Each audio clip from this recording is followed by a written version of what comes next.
कितनी हसीन शाम थी दो दिलों के दरमियाँ।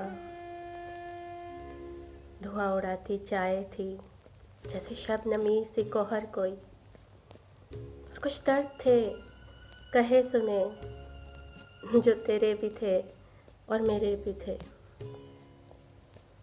कुछ आंसू थे रवां दवा आगोश में जो जज्ब थे, जो तेरे भी थे मेरे भी थे।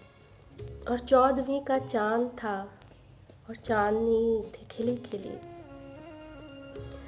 14वीं का चांद था और चांदनी थी खिली खिली। कुछ सर्द सी हवा भी थी जैसे धीमी सुरीली रागनी।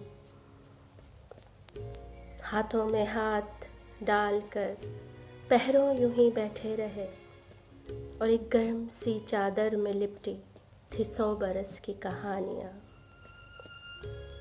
मेरा नाम ताशफीन फारूकी है।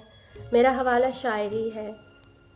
आप प्लीज़ मेरे चैनल को सब्सक्राइब कीजिए और बेल बटन दबाना मत भूलिएगा ताकि आपको आने वाली तमाम वीडियोस देखने को मिलें। बहुत शुक्रिया।